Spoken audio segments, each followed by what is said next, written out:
Friends, आज पढ़ेंगे हम आपका क्लास 8 हिस्ट्री एनसीईआरटी का chapter 1 how when and where. How कैसे, व्हेन कब और कहाँ। How importants are dates. Dates हमारे लिए कितनी इम्पोर्टेंट है। There was a time and historians were fascinated with dates. ठीक है, तो हिस्टोरियंस क्या होते हैं, जो आपकी हिस्ट्री लिखते हैं, हिस्ट्री के बारे में लिखते हैं, इतिहासकार भी बोलते हैं ना कि पहले क्या हुआ था। फैसिनेटेड विद डेट्स, तो पहले क्या था, सिर्फ ये डेट से ही जाने जाते थे। हिस्टोरियंस है तो इन्हें डेट से ही जोड़ा जाता था कि ये डेट्स लिखते हैं हिस्ट्री में। There were heated debates about the dates on which rulers were crowned और बैटल्स वर फाउट। ठीक, तो इस बात पर क्या हुई, बहुत बहस हुई कि डेट्स मतलब इन्हें कैसे लिखा जाए हिस्ट्री में, कि जो आपके राजा महाराजाओं की बैटल हुई है कैसे वो लड़े। In the common sense notation history was synonyms with dates. ठीक है, तो आपको क्या लगता है कि ऐसे लगता होगा अबे यार हिस्ट्री है मतलब इसमें डेट्स पढ़नी पड़ेंगी। You may have heard people say I find history boring because it's all about dates. ठीक है, तो आपने बहुत से लोगों को ये कहता है भी सुना होगा कि हिस्ट्री क्या है, बहुत बोरिंग है और इसमें हमें क्या डेट्स याद करनी पड़ती है। Is such a conception true, पर क्या ये सही है, सच है क्या। पर ये history certainly about changes that occurs over time. तो हिस्ट्री किस चीज़ के बारे में है, जो आपके चेंजेस हुए, मतलब पिछले टाइम से लेकर टाइम के बाद टाइम में जो आपके चेंजेस हुए, तो हिस्ट्री उसके बारे में है।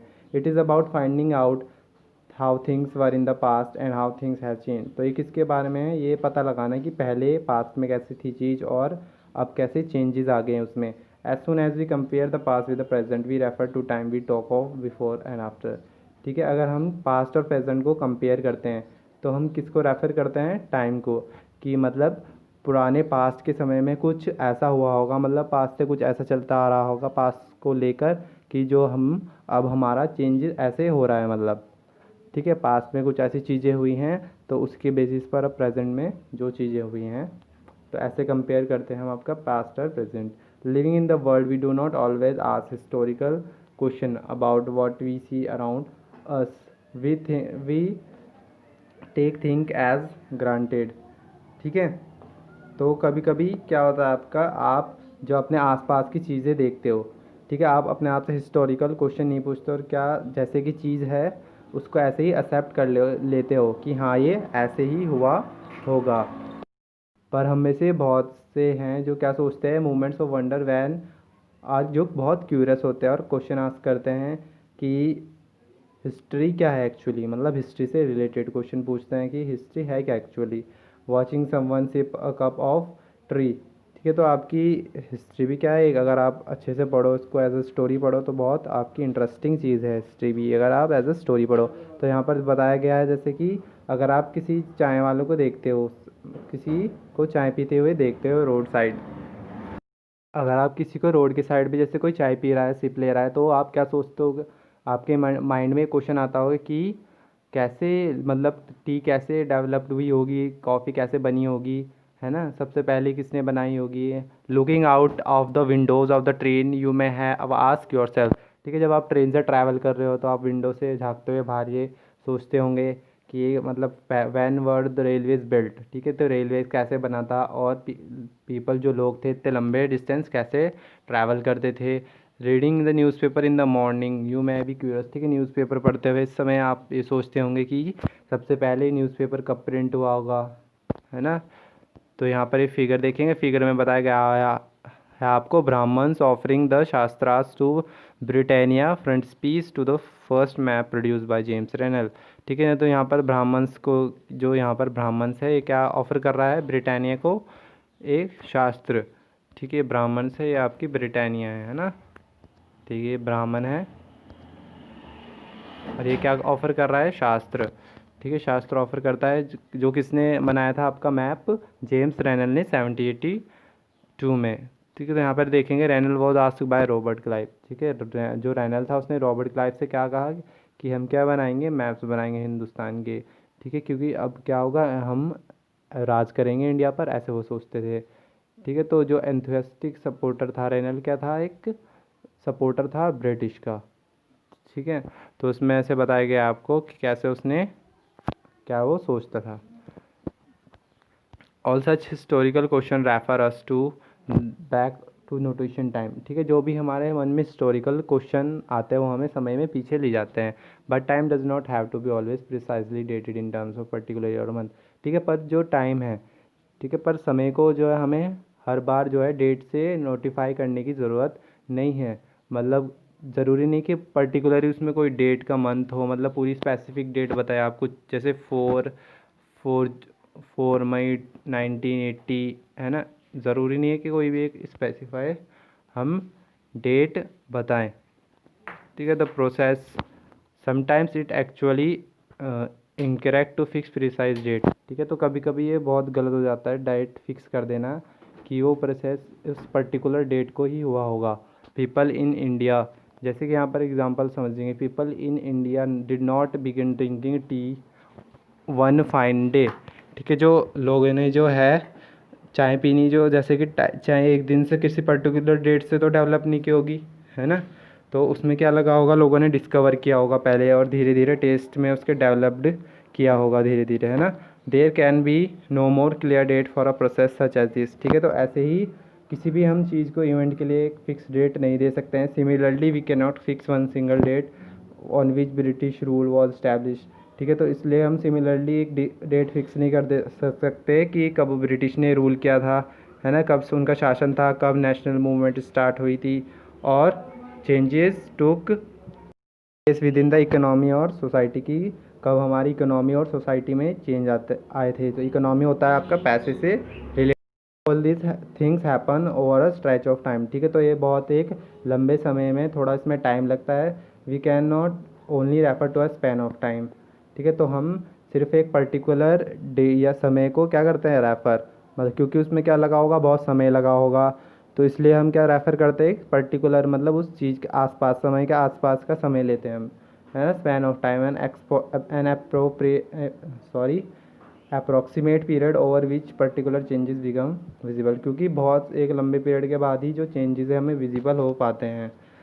Y then do we continue to associate history with the string of date, तो क्यों हम हिस्ट्री को सिर्फ डेट से रेफ़र करते हैं, डेट से हम आइडेंटिफाई करते हैं। This association has a reason, ठीक है। इसका भी एक रीज़न है आपका। There was a time when history was an account of battles and big events, ठीक है। तो एक टाइम था जब हिस्ट्री क्या थी, एक अकाउंट था किसका, बैटल्स और बिग इवेंट, मतलब लड़ाई होती थी जो पहले और राजा महाराजाओं के बीच, और बिग इवेंट्स तो बड़े बड़े इवेंट्स हुआ करते थे। It was about rulers and their policy, तो ये किसके बारे में थी, पहले आपकी जो रूलर्स हो गए, शासक हो गए, और उनकी पॉलिसीज़ मतलब उनके rules and regulation. Historians wrote about the year a king was crowned, the year he married, ठीक है। हिस्टोरियंस क्या लिखा किया करते थे पहले कि कब उसको राजा बनाया गया, द ईयर ही मैरिड, कब उसकी शादी हुई, द ईयर ही, जब कब उसके बच्चे हुए, the year he fought a particular war, कब उसने लड़ाई की, द ईयर ही डाइड, कब वो मरा, और कब नेक्स्ट रूलर वहाँ पे थ्रोन में आया। For events such as the specific date can be determine, ठीक है। तो इन सब इवेंट्स के लिए तो हम स्पेसिफिक डेट जो है डिटरमाइन कर सकते हैं। Debates and dates continue to be important, ठीक है। तो इस चीज़ के लिए इम्पोर्टेंट्स हो जाती है आपकी date. As you have seen in the history textbook of past 2 years, historians now write about a host of other issues and other question, ठीक है। तो आपकी जो प्रीवियस 2 टेक्स्ट बुक है आपकी, जैसे 6th 7th की होगी, तो उसमें ज़्यादातर आपकी डेट्स के बारे में तो बताया गया है। पर अब जो आपकी ये हिस्ट्री है, जो अब आपकी ये हिस्ट्री की बुक आई है, तो इसमें क्या है, क्वेश्चंस होस्ट इशूज़ से रिलेटेड है, मतलब अब इसमें ज़्यादा डेट्स कम है और आपको स्टोरी ज़्यादा बताई गई है।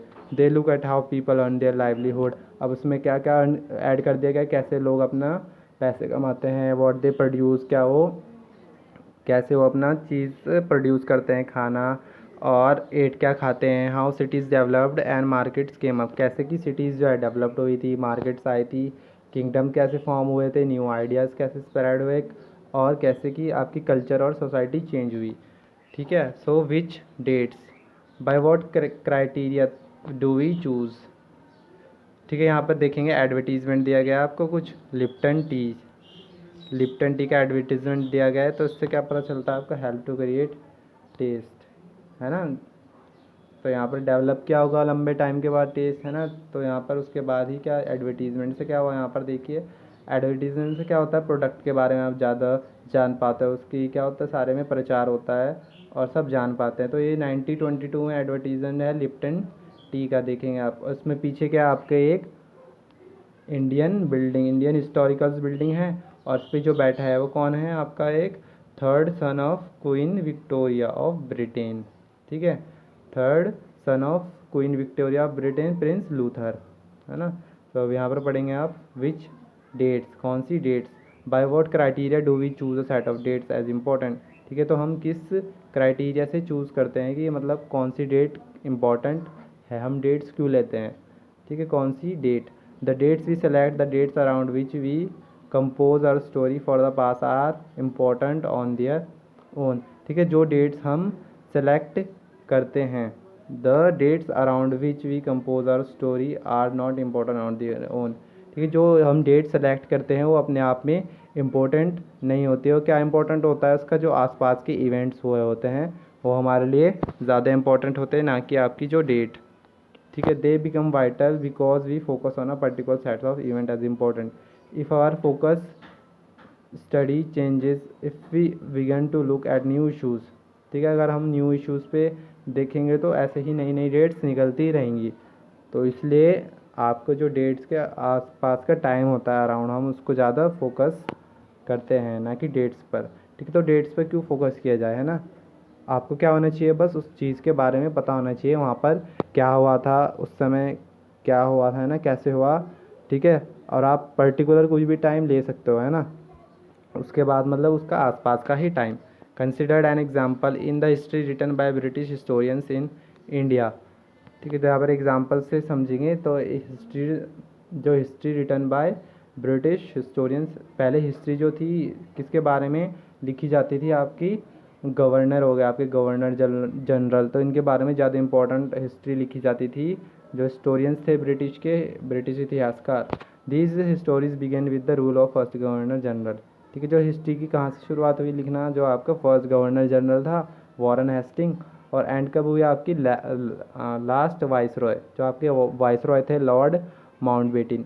इन separate chapter we read about the deeds of other, ठीक है। हम अलग अलग चैप्टर्स में इन सब के बारे में पढ़ेंगे। Hastings, Wellesley, Bentinck, Danny's, Canning, ठीक है। आपके बहुत सारे क्या यहाँ पे गवर्नर है। It was seemingly never ending succession, तो पहले जो आपके थे इंडिया ब्रिटिश हिस्टोरियंस थे आपके, तो वो क्या किया करते थे, सिर्फ जो आपके गवर्नर्स हो गए उनकी लाइफ के बारे में लिख दिया, है ना। तो ऐसा लगता था कि ये कभी ख़त्म नहीं होगा, हम सिर्फ गवर्नर जनरल के बारे में, वाइस रॉय के बारे में पढ़ते रहेंगे।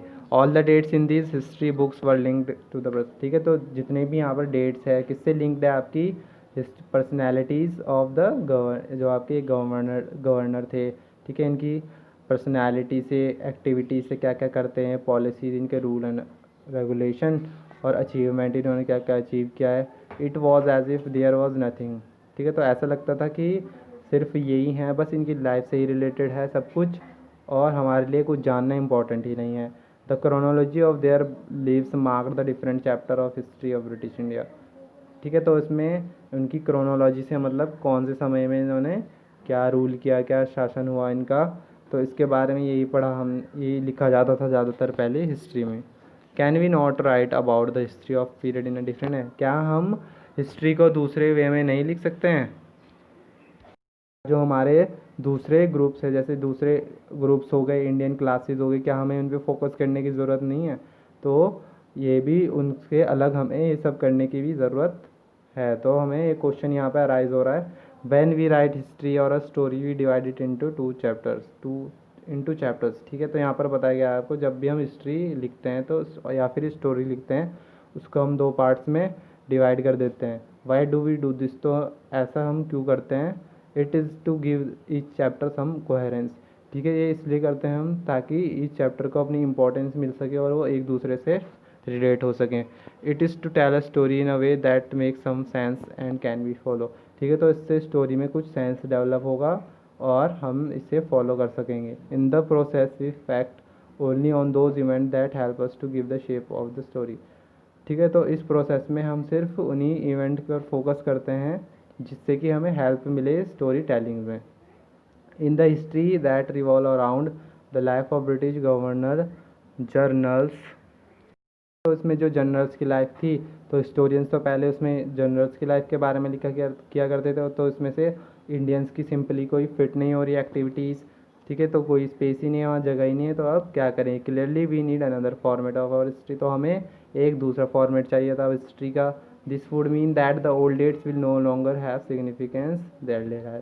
तो इसका मतलब क्या होगा, जो पहले डेट्स थी उनका अब ज़्यादा इतना इंपॉर्टेंस नहीं होगा जितना पहले था, ठीक है। तो अब न्यू सेट्स इंपॉर्टेंट होगा डेट्स का, ठीक है। अब यहाँ पर देखेंगे हाउ डू वी पीरियडाइज। ये बेटा आपके वॉरेन हेस्टिंग, जो आपके गवर्नर जनरल थे इंडिया के 1773 में, ये उनकी फ़ोटो है। In 1870, James Miller, Scottish economist and political philosopher, published a massive 3 volume work, ठीक है। तो 1817 में कौन थे, एक इकोनॉमिस्ट थे। इकोनॉमिस्ट होता है जो पैसों के बारे में लिखते हैं कंट्री के। पॉलिटिकल फिलोसोफर भी थे वो, जो राजनीतिक शास्त्र में वो थे थोड़े। तो publish a massive 3 volume work, तो उन्होंने क्या एक बहुत बड़ी किताब लिखी जिसे 3 वॉल्यूम वर्क बोलते हैं। 3 वॉल्यूम 3 पार्ट्स में डिवाइड थी मतलब वो, ठीक है। तो उन्होंने क्या दिखाया है कि हिस्ट्री ऑफ इंडिया में उन्होंने किस में डिवाइड की है, 3 पीरियड्स में। जैसे आपका हिंदू मुस्लिम और ब्रिटिश हो गया, मतलब हिंदू मुसलमान और ब्रिटिश में उन्होंने डिवाइड किया है। This periodization came to be widely accepted. Can you think of any problem with this way of looking at in history. तो ये जो पीरियडाइजेशन थी, सो उस समय जो है इस पीरियडाइजेशन को एक्सेप्ट किया गया। पर आपको क्या इसमें कुछ प्रॉब्लम नहीं दिख रही है, मतलब इस वे ऑफ लुकिंग हिस्ट्री को, मतलब हिस्ट्री को इस तरीके से देखने में। Why do we try and divide history into different periods, ठीक है। तो हमने क्यों डिवाइड की हिस्ट्री और को पीरियड्स में, अलग अलग पीरियड्स में। We do so in an attempt to capture the characteristics of a time, ठीक है। ये इसलिए किया गया ताकि जो कैरेक्टरिस्टिक ऑफ अ टाइम, जो उस पर्टिकुलर टाइम पे हुआ था उसको हम उसके बारे में हमें पता लग सके। इट्स सेंट्रल फीचर्स, मतलब उस समय के जो फीचर्स क्या थे और वो कैसे लगते थे। So the terms through which we periodize, that is demarcate the difference between period became important, ठीक है। सो जो टर्म्स है जिसके बेसिस पर कैटेगराइज हो, that is demarcate the difference between the period, ठीक है। तो इससे क्या होता है, पीरियड्स के बारे में पता लगता है कौन से पीरियड में क्या क्या वर्क हुआ, ठीक है, उस समय के राजा महाराजा ने क्या किया। दे reflect our ideas about the past, ठीक है। इससे क्या होता है, हमारा आइडियाज़ हमें पास्ट के बारे में मिलता है कि जो है, जैसे इसमें कौन से पीरियड में क्या क्या हुआ था, ठीक है, कौन से लोगों ने क्या किया था। मिल थॉट, अब देखिए यहाँ पर बताया गया है, Mill thought that all Asian societies were at a lower level of civilisation than Europe, ठीक है। मिल जो थे एक एशियन इकोनॉमिस्ट थे, ठीक है। तो ये lower level of civilisation than Europe, तो ये क्या सोचते कि जो एशियन सोसाइटीज़ है, जैसे कि आपकी बांग्लादेश हो गई और ये इंडिया हो गई, according to his tellings of history, तो इनके जो ये हिस्ट्री बताने का तरीका है, तो इन्होंने क्या किया, before the British came to India, ठीक है, Hindu and Muslim deposit ruled the country. तो पहले जब आपके ब्रिटिश से पहले कौन राज करता था, जो हिंदू मुस्लिम दोनों ही जो राजा थे, हिंदू थे तो मुस्लिम थे, तो दोनों ही क्या करते थे, राज करते थे। Religious intolerance, caste taboos and superstitious practice dominated. So Mill के अकॉर्डिंग हिस्ट्री उनके बताने का तरीका क्या था, मतलब वो क्या बताते थे कि जब जो है आपके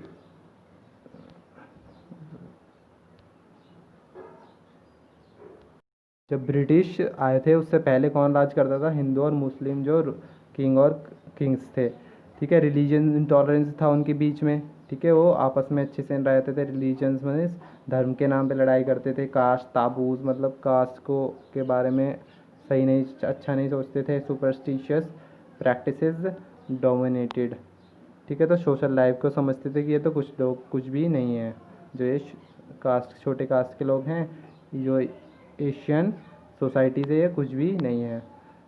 British rule Mill felt could civilize India, ठीक है। तो उसने क्या सोचा कि अगर पूरा ब्रिटिश रूल कर लेगा तो इससे क्या होगा, इंडिया सिविलाइज होगा, मतलब डेवलप होगा। To do this is necessary to introduce European madam, तो उसके लिए क्या करना होगा कि यूरोपियंस मैनर्स आर्ट्स इंस्टीट्यूशन, तो ये सब यहाँ पर लाना होगा इंडिया में।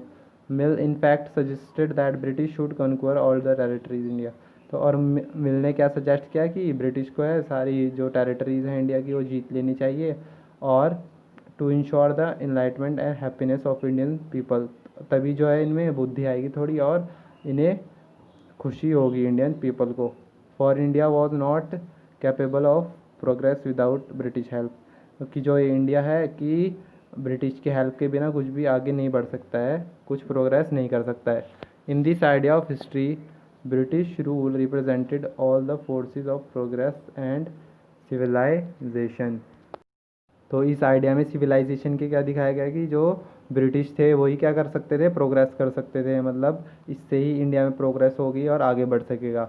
The period before British rule was one of darkness, कि जो ब्रिटिश रूल से पहले का समय था वो पूरा डार्कनेस था इनके लिए।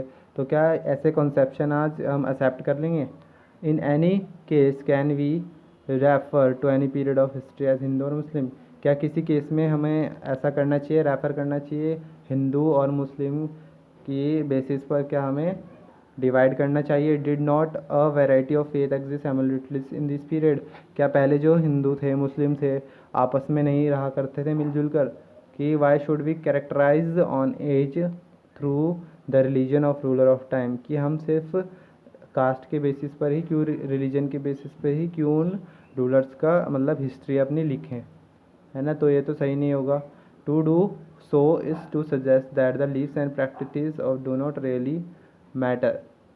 तो क्या सजेस्ट किया गया आपका जो रूल सो ये मैटर नहीं करता है कि इधर वो हिंदू है मुस्लिम है, तो इस बेसिस पर हम अपनी हिस्ट्री नहीं लिख सकते थे। तो फिर इसके आगे क्या डिसाइड किया गया? Moving away the British classification history was usual divided into history into ancient medieval and modern. ठीक है, तो इसके आगे हिस्टोरियंस ने क्या किया, हिस्ट्री को कितने पार्ट में डिवाइड किया? इन टू पार्ट्स में, थ्री पार्ट्स में, एंशिएंट मेडिवल एंड मॉडर्न। ठीक है, एंशिएंट मतलब पुराने समय में, medieval and modern. This division too has its problem, तो इसमें भी बहुत हमारी प्रॉब्लम हुई। It is a periodization that is borrowed from the west. ठीक है, तो ये पीरियडाइजेशन था, ये वेस्ट से बोरो किया गया था। Where the modern period was associated, ठीक है, तो जिससे कि मॉडर्न पीरियड किससे एसोसिएट था? आपकी मॉडर्निटी से, मतलब डेवलपमेंट, साइंस हो गया आपका, reason, democracy, liberty and equality. ठीक है, इस सब से रिलेटेड था। ठीक है, पर क्या जो है मॉडर्निटी आ गई थी उस समय में, है ना, जब ब्रिटिश आए थे इंडिया में? क्या मॉडर्निटी, साइंस, रीज़न ये सब कुछ था उस टाइम में? Medieval was a term use to describe a society where this feature of modern society does not exist. देखो मेडिवल पीरियड को क्या माना जाता था? बहुत कम, मतलब ये मॉडर्न नहीं था, इतना डेवलप नहीं हुआ था, मतलब ये माना जाता था सोसाइटी की, मतलब सोसाइटी में नई साइंस है, डेमोक्रेसी है, नई मॉडर्निटी है। Can we uncritically accept the characteristic, ठीक है, तो हम ये क्या एक्सेप्ट कर सकते हैं कि जो हम मॉडर्न पीरियड में पढ़ते हैं, modern period to describe the period of our study. ठीक है, तो मॉडर्न पीरियड को क्या इंडिया के लिए सही रेफर किया गया है, क्योंकि उस समय में तो नई मॉडर्नाइजेशन आया था। As you will see in the book, under British rule people did not have equality, freedom और लिबर्टी। ठीक है, पर जब हम आगे भी बुक भी पढ़ेंगे, ब्रिटिश रूल में क्या था कि इक्वालिटी नहीं थी, लोगों को क्या नहीं दिया जाता था, हक नहीं दिया जाता था, इक्वल फ्रीडम नहीं था, लिबर्टी। और इसमें क्या बताया गया कि मॉडर्न में क्या मिलेगा आपको? डेमोक्रेसी मिलेगी, तो ये सब भी नहीं था। ठीक है, तो ये पीरियड जो था ये भी इकोनॉमिक के लिए अच्छा साबित नहीं हुआ और प्रोग्रेस नहीं किया इसने। Many historians there refer to this as period as colonial. ठीक है, तो बहुत से ने क्या किया, रेफ़र किया, हम कुछ नया तरीका अपनाएं जिससे क्या नाम था? कॉलोनियल। ठीक है, तो व्हाट इज़ कॉलोनियल? अब कॉलोनियल क्या है? In this book you will read about the way British came and conqueror. ठीक है, तो अब आगे हम क्या पढ़ेंगे कि कैसे जो है ब्रिटिश इंडिया में आए।